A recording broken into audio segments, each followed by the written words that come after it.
Hi, friends. Welcome to Dysfunction Exposed. I know it's been a million years since I posted anything, and apologies again for my little hiatus because sometimes life just gets in the way. Okay, I'm just one woman and I'm going through a lot and I'm still processing a lot, and sometimes it takes time. Okay, so I appreciate your patience. But I'm back and I'm ready to carry on with the story. So this is it. We're on season 4. We've completed phase ABC. We're now on phase D. Well, no, that sounds well wrong. We're not on phase D, we're on phase 4. That sounds better. Phase 4. And yeah, I've just come out of high school. And what does that even mean when you're a kid? We're just getting thrown in different directions, but we're all going in one direction at the same time, if that makes any sense whatsoever. So I've just come out of high school. My dad's still in and out of the country. I still don't have any contact with my mother. And I'm like, well, what do I do next? Because no one's telling me or giving me any kind of advice on where I should go next. So what do? I follow the herd. I took a lot of influence from the people I had around me because they all had relatively nice upbringings. They had that whole 2.4 scenario. They were loved, they were cherished. And naturally it seemed, well, if their parents are telling them to do it this way, then that's got to be the right way, surely. So that's what I did. I followed the crowd and I went to college. I enrolled in college. And it wasn't through my lack of intellect that things went in the direction they went in. And I'm going to jump into that a bit more in a second. But as I say, I was rolling with other people's life paths because I didn't have any direction of my own. And that mentally will sit with you. So if you can imagine, you're looking at all these outside influences, trying to get all this external validation because the people who should have let you validate yourself internally didn't give you that. That's a fucker of a scenario to be in, isn't it? But as I say, I got whatever GCSEs I got, and that was the next step. In the life plan on paper, that is the next step. You go to college, you go to uni, you get your job, you stay there forever. That's it. That's the path. So I'm following. And I had to do a couple of resits when I got into college, and that was all part and parcel. And I was like, yeah, whatever. I'll do it. I didn't want to, but I'll do it.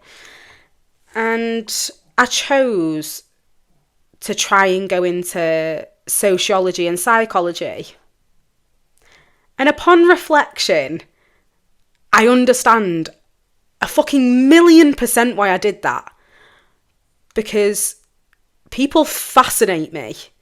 Human behaviour fascinates me to a level that I almost understood back then, but I didn't quite know what it was all about. So I go into those classes as I start college, and I very quickly realised that it's not that I didn't like the subject matter, it's that I can't sit there being spewed information and just being told to memorise it. That isn't the way my cogs are ticking. And very quickly, I went back to admissions and I said, nah, I've got this wrong. I don't want to do that. I don't want to do psychology. I don't want to do sociology. And in a lot of ways, I think it would have helped me significantly. But then in a lot of other ways, personally, I still would have had my own issues. Now, just because I can recite what should be going on in my brain doesn't necessarily mean that that's the way it's going to happen. So the fascination was always there. But how can you claim to be of an intelligent species if you can understand the depths of other people, but you can't even understand yourself? Again, sit on it. Because you'll start asking yourself questions that probably haven't even factored in so far. But hey ho, back to admissions I went, and I said, this isn't really for me. I don't like the teaching style, even though it wasn't as eloquent as that. It was, this shit is boring and it's not for me. So I took a different route. And even though I chose those two subjects, the third that I'd taken on was dance. And I did it at school. It was in my GCSE options. It was always that creative outlet that I needed. And I didn't really understand how much I needed it until I didn't have it. But again, that's for a different series. So I was still dancing and I was still learning the basics of choreography and musicality and all of that creative stuff. I lapped it up. Was I the best at it? No. Because there was other girls who were learning in those environments with me who'd been dancing since they were babies and had all the technique and had these amazing physical skills, but they didn't quite have the other skills that I possessed. And if anyone around my age ever did a dance A-level, you will understand what notation is. Now, notation is basically the dance equivalent of reading music. This is a real thing, everybody. Okay. So notation is where you physically have to write out every single gesture in Morse code. That was part of my A-level. It got discontinued the year later. And I've never forgiven that. Because you made me sit there drawing fucking stickmen for a year. And I hated it. And it wasn't what dance was about to me. It was all about the creativeness, the interpretation. It was this freedom. And you're not making it very free.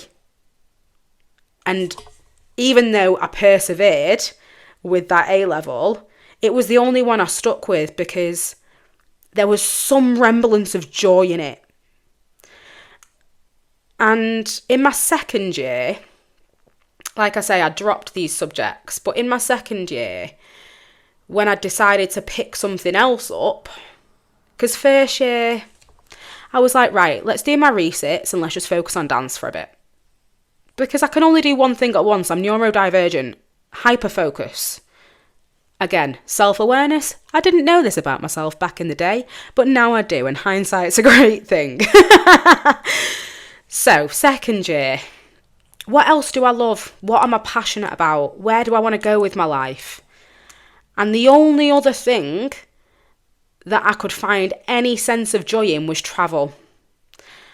And travel and tourism was a thing back when I was in college. And the course specifically I went on taught me to be a resort rep. And I used that skill a bit later on in my life. Again, we'll jump back to that at a later occasion. But while I was studying and learning to do these things and learning to handle those weird customer service situations, which is basically Karen being like, I didn't get my sea view room and I booked it. And then you look at the actual booking and no, you didn't, Karen. So pipe down.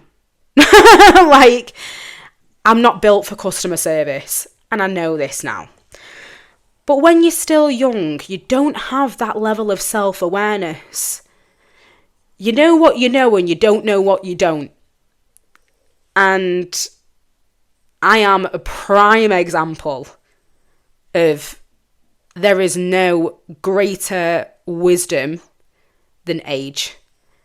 And time will help you grow into something that you didn't even know you were back then, but all the little nuggets were there.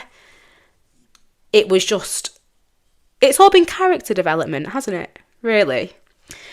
So with that lack of self-awareness, even though I had the intellectual facade, should we say, and within this course, they decided to take us to Benidorm for a few days so we could go and shadow the Thomas Cook reps. Ha ha. I was in my second year, so I'm one of the oldest girls. I'm 18. I can go out drinking. I can do what I want. You can't really tell me what to do at this point. I'll respect your rules, but you can't tell me what to do. And we got to Benidorm. We were shadowing these staff. We were doing all these amazing things. And what's Benidorm famous for? Anyone heard of Sticky Vicky?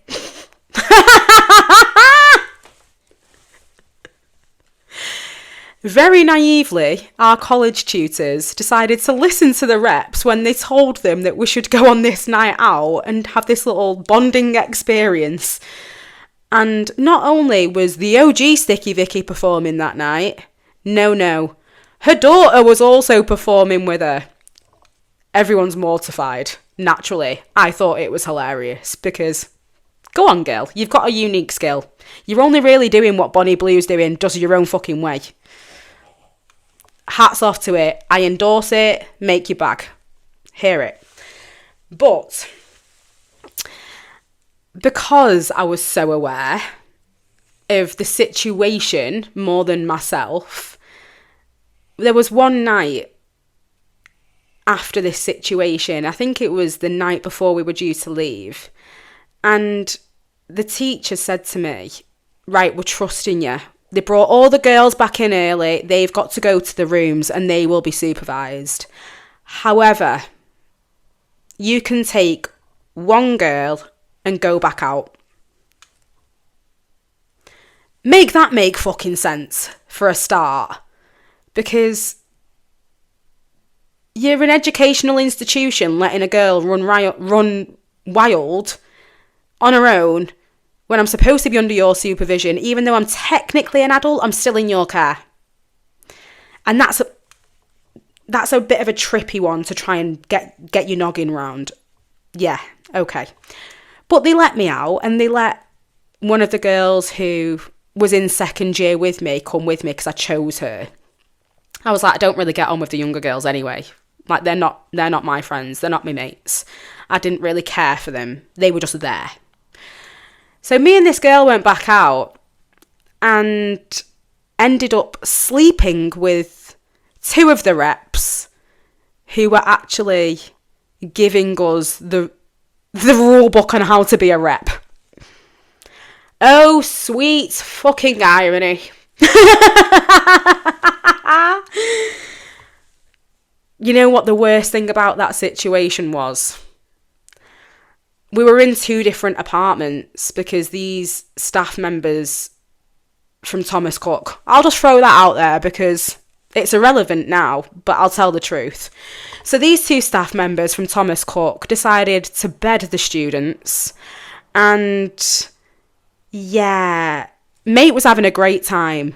The guy I was with, in all my savagery, I went, this is shit, get off me. Proceeded to put my clothes back on and walk out, and I waited on the stairs for my friend to come out of what she was doing until she'd finished. I sat there on the stairs on my own. I was like, well, I can't go back without her because that's going to blow up. So I had to just wait. And in the meantime, I'd absolutely ruined one man's ego, broken all the trust with the educational people, They didn't know. They never found out. Of course they didn't find out. They didn't need to know that. We made it back safe after we'd carried on doing what we're doing anyway. But then I just think of that lack of self-awareness that could have ended so badly. And that isn't just me having a personal lack of awareness. That's every single individual in that situation could not see further than themselves. Because there was no regard for safeguarding there. If there was, none of that would have come into fruition, would it? And I don't know if these people will ever even relive these scenarios, but I do. I have to sit on them, and I think about them from multiple different seats at the table, because it's not just me that was involved. It was the man who might have had a spiritual awakening on the back of me giving his ego a good kick in. Was that right of me? No, it wasn't. It was rude. And it was uncalled for. But could it have potentially changed his timeline? Yeah. So I'm not going to be mad at myself for doing that. Because we live and we learn. And on that note, that's all I'm giving you for the first episode of season 4, Dysfunction Exposed. You already know, I'm Emma J. And this season is going to be dropped in one hit. So I'm not going to tell you to wait till next week. I'm going to say, binge me all at once. But if you can't do that, and you do need a little break, look after yourself. And I'll see you for episode 2.